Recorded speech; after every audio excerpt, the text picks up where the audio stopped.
As spoken beside the long table, where tools and stars lie together, the wizard did not begin by building castles or machines. He began by fixing broken things. A cracked hinge. A silent instrument. A door that once opened, then forgot how. And the wizard noticed something curious. Most things did not fail because they were weak. They failed because no one remembered how they were meant to be cared for. So he gathered his apprentices and spoke. The first law. Nothing is finished until it can be repaired. Never call a thing complete, the wizard said, if the one who inherits it cannot understand it. A machine that cannot be opened is a secret waiting to become a curse. A structure that cannot be inspected is a promise that cannot be kept. So the wizard taught. Let the workings be visible, let the ware reveal itself, let the truth of the object be seen at a glance, for hidden failure is worse than honest weakness. The second law. Zero defects means no surprises. The apprentices spoke of perfection. The wizard laughed. Perfection is for stories, he said. Survivability is for reality. He carved the rule into the bench. A flaw may exist, but it must never hide. If something breaks, let it break clearly, let it signal its distress, let it fail gently before it fails finally. A thing that dies silently takes others with it. The third law. Build for the next pair of hands. The wizard watched many builders fail, not for lack of skill, but for lack of mercy. They built for themselves alone. So he declared, you are not the final owner of anything you make.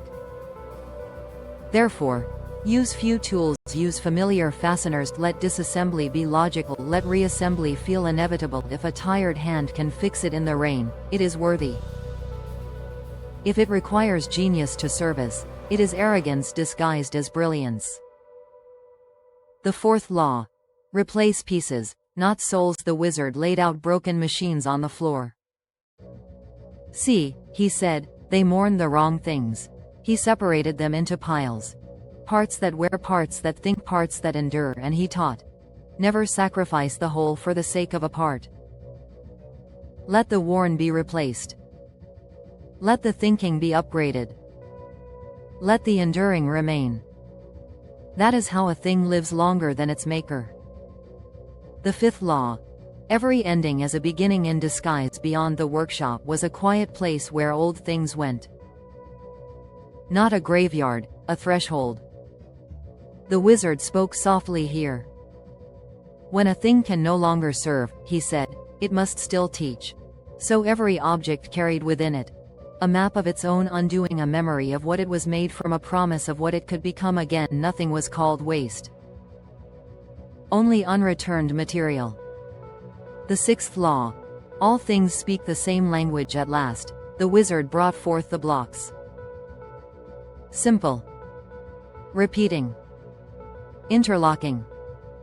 Civilizations fall, he said, when everything becomes unique. So he taught the common language of making.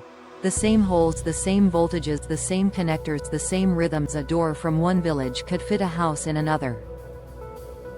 A tool from the past could still serve the future. Standardization is not limitation. It is cooperation across time. The seventh law.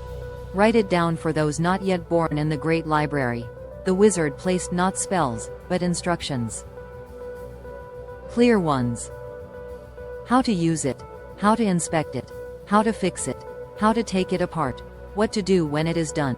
Stories inspire, he said. But instructions resurrect, and so the knowledge survived fires, floods, and forgetting. The final law. Build as if you will be remembered. When the apprentices asked how long their works should last, the wizard answered, as long as they are loved. But he added quietly, build as if someone 1,000 years from now will thank you for your restraint. Do not impress the present at the expense of the future. Do not trade longevity for speed. Do not confuse cleverness with wisdom. The wizard closed the book and said, machines are teachers. Buildings are promises. Cities are agreements between generations. What you build, he concluded, build so it may be understood, forgiven, repaired, and reborn. Then he returned to fixing a hinge. Epilogue. For those who find this later. If you are reading this and the world feels broken, start small. Fix one thing so well that it teaches the next person how. That is how civilizations are rebuilt. Global Robotics Corporation Interplanetary Trading Company Robert Coley.